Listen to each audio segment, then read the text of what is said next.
Welcome to the podcast that's been named one of the very best in marketing research. Research Business Daily Report is the research industry's only daily video blog about our industry. And it's made possible by our exclusive community at the crowdfunding platform, patreon.com/RBDR. I'm Bob Lederer. For more than 25 years, the respected voice in market research. And we're glad to rejoin you after our July 4th holiday hiatus. Today, RBDR offers episode number 52 in the series Market Research in the COVID-19 Era. Roger Jackson, CEO of the UK research firm Shopper Intelligence, is our guest, and he highlights the CPG industry's decades of investment and effort to optimize the physical shopper experience in stores. But now, with the coronavirus having halted much physical store traffic, CPG has logically redirected its emphasis on online shopping. And Jackson carefully explains the woeful damage that has inadvertently been and continues to be done to CPG revenues. This may be controversial, but few things are not in this weird and wild world that we are living in right now. Roger?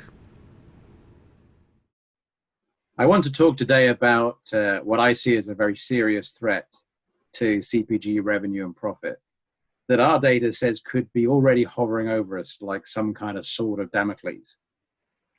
It's about how online shopping behavior differs to that in physical stores. As the coronavirus pandemic has swept across the developed world, we've all seen a step change in the use of online grocery shopping. And that's hardly a surprise when so many are having to stay at home.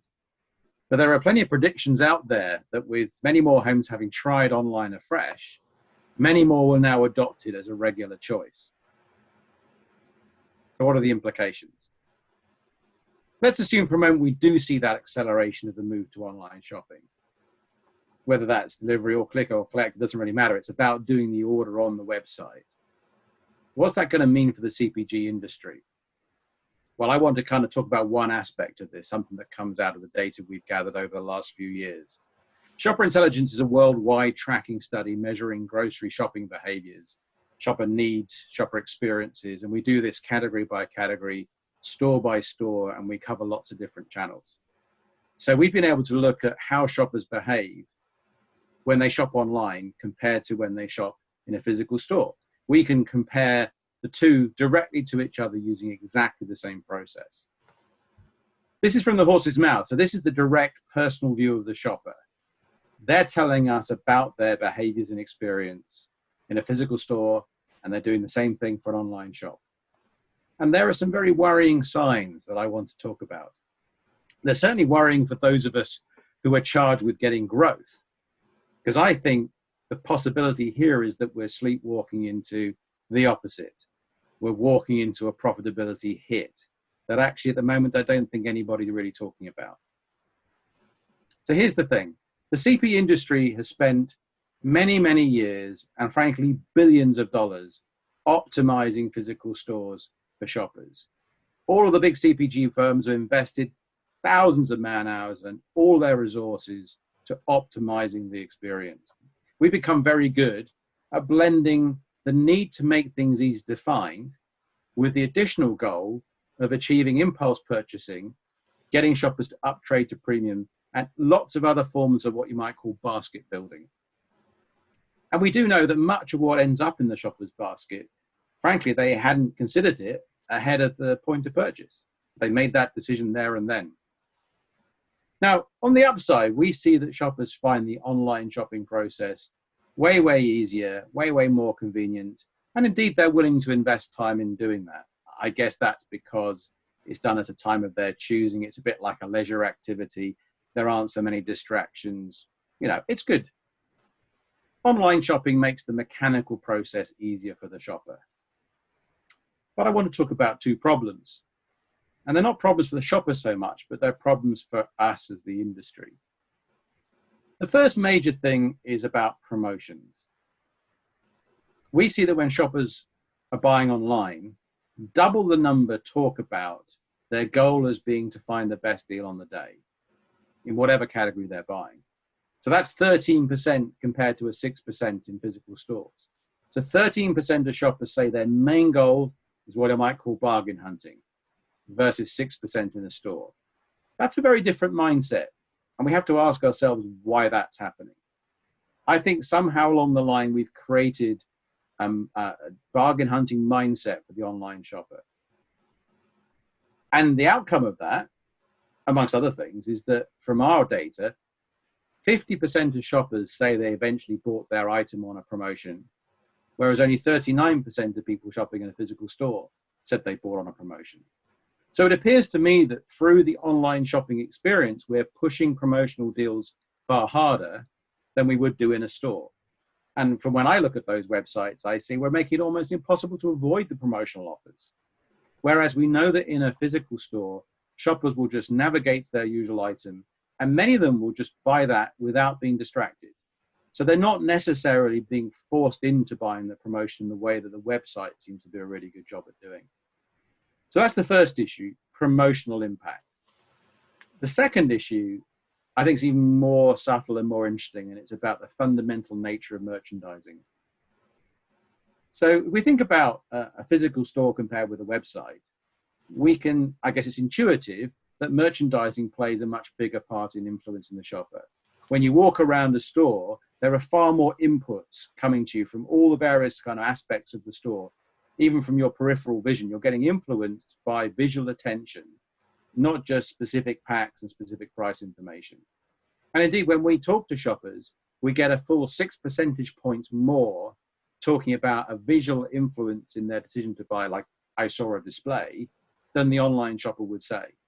So visual attention is achieving a good job in terms of getting us to sell items to the shopper.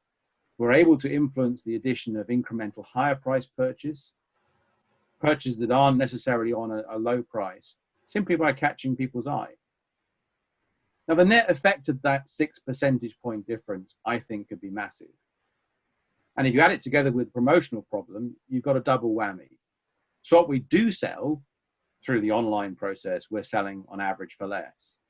And then we lose a pretty significant part of the pie that we're gaining in a physical store through the process of visual merchandising.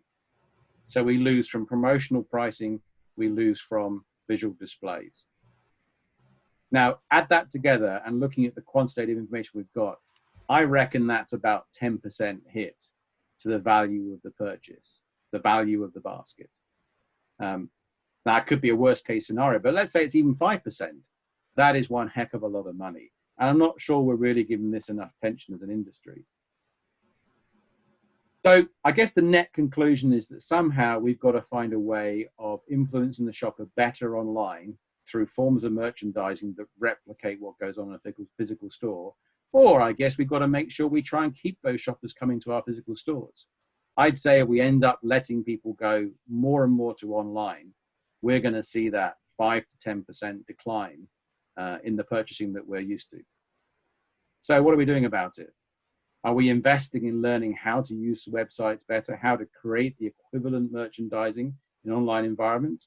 Or are we just being lulled into a false sense of confidence and letting things just play out? Our data points to a problem. You know, that's my job. I'm the canary in the coal mine. I'm trying to flag up there's an issue. There's no secret that this success in this series is totally dependent on you sharing your thoughts and observations about what research is undergoing during this COVID-19 crisis.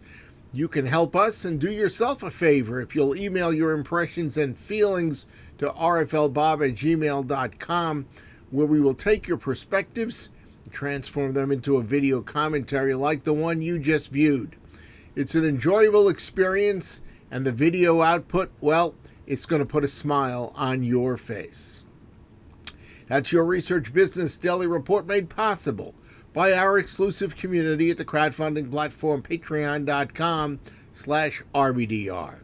If you've made it a habit to watch us, well, thank you. And if you find that this is time well spent, please recommend RBDR videos to your friends and peers. And we hope that you'll consider perhaps becoming an RBDR Patreon supporter, which you can do at patreon.com/RBDR. We hope you have a great research day, and we'll see you back here with us tomorrow.